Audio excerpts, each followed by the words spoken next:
Hello friends, and welcome to Escaping the Mouse with your host, me, Breck Roll. All right, I want to tell you a little about something that's going on at work. Those of you who've been watching my live streams have probably heard a little bit about this, but it's getting to the point now I want to kind of make talk about it a little bit on the channel itself and tell you what's going on here.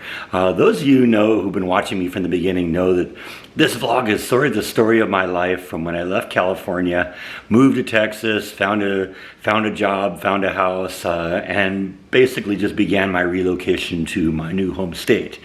Well, if you've also watched, you've also noticed that I've kind of kept certain details of my new life secret. You know I live in Waco, but you don't know exactly where. You know I got a job in manufacturing somewhere, but you don't really know what or where.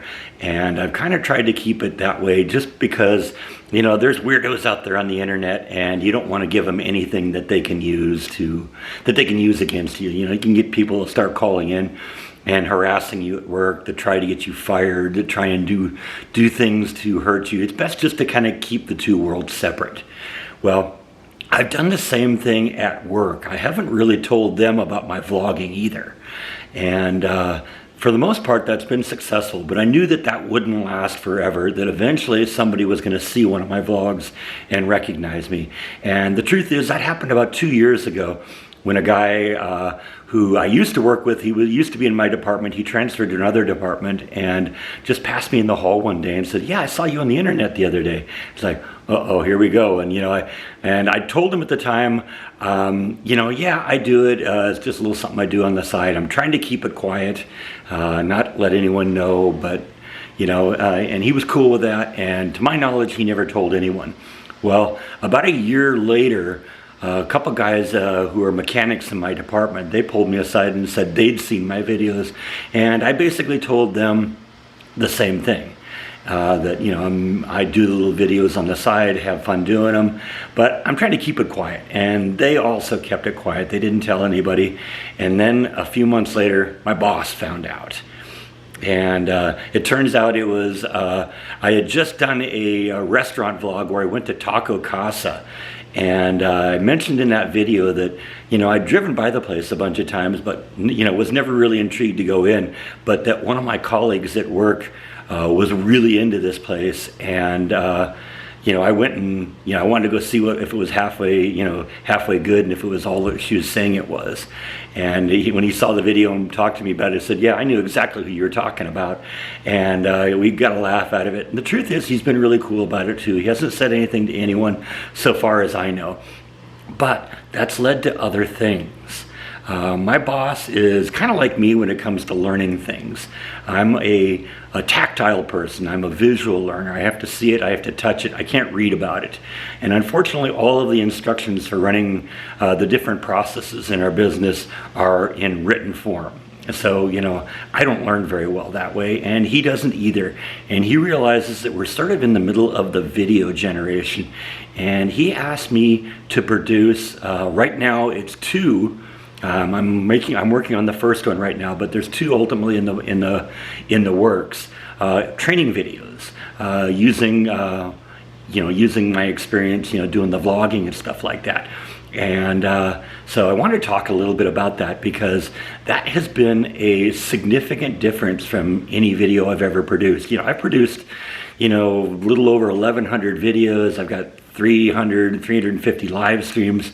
This is like nothing I've ever done because usually when I do a video, it starts out with me, doing my hello and welcome to Escaping the Mouse with your host, me, Breck Roll.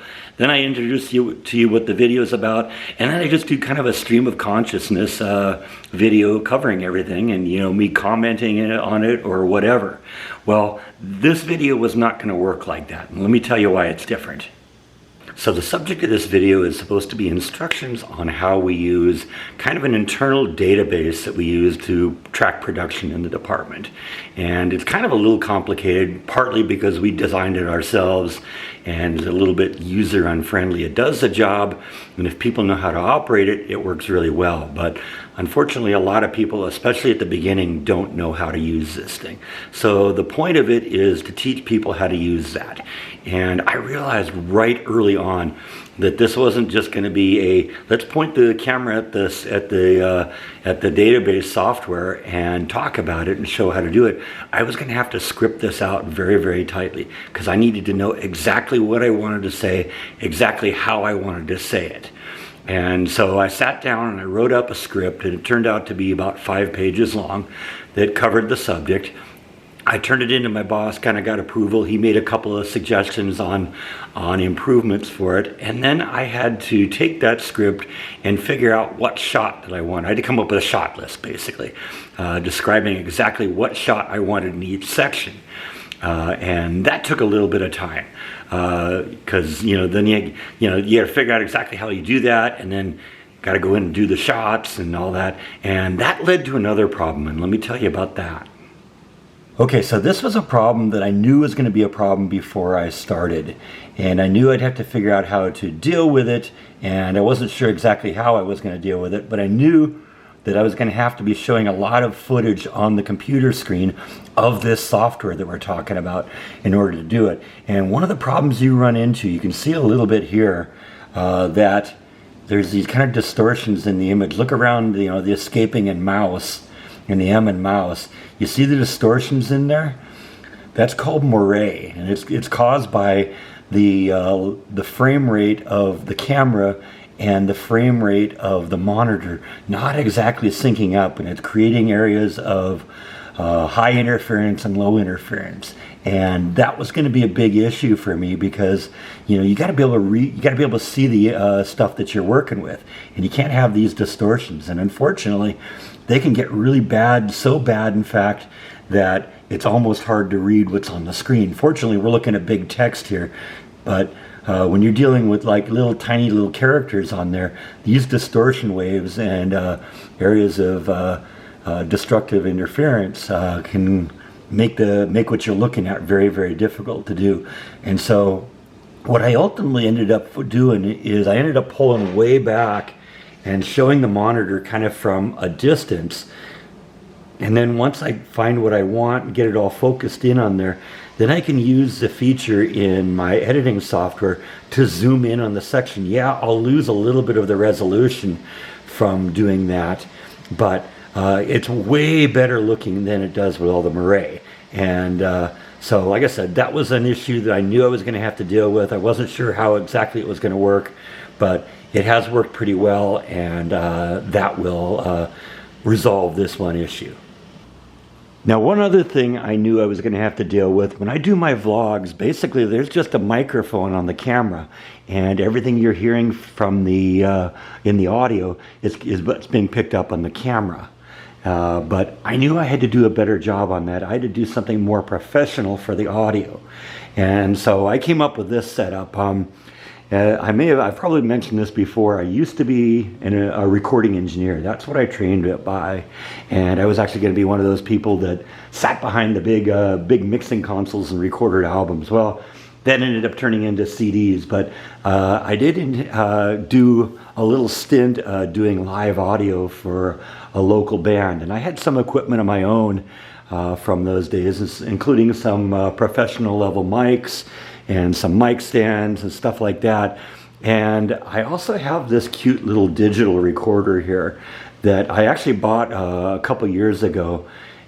Basically, I was hoping I could record some like electrical storms and get some really excellent quality audio, because my cell phone and even the camera I'm using now don't do very good with the audio. The automatic gain control kicks in, and it really nullifies the punch of some of these storms.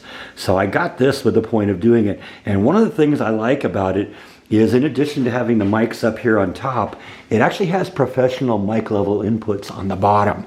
So I could plug my professional mics into it and get really high quality digital audio in stereo using the dual mic configuration. In fact, I'm going to set this up so you can actually hear the difference between what we get through the mic that I'm using right now and the type of quality that you'll get using the mic and the digital recorder. Okay, so this is what the real difference is now between using the microphone on the camera and using the professional mics, first off, you're getting kind of a stereo effect, so I can kind of move from side to side, and it actually creates the effect that I'm moving back and forth. Those of you watching on a cell phone or something, you're probably not getting the experience of this, but this is what you get if you're watching it in a stereo environment. You can hear, it's my voice is a lot deeper and a lot crisper because these mics really do really good job all across the spectrum. These are really designed as vocal mics. So this is the kind of mic you might see like some band performing with, and this is what they're singing into. So like I said, I really needed a higher quality audio that comes with the stereo configuration, and like I said, that was an important part in terms of making this all work and sound really good. So like I said, I wanted to kind of share these little bits and pieces with you and let you know that sometimes my worlds are crossing over a little bit, and that some of the skills that I've learned producing videos for this little vlog, I'm actually starting to get to use a little bit at work. As I mentioned earlier, the boss has 2 of these videos that he wants me to record. The one I'm doing now and another one after that.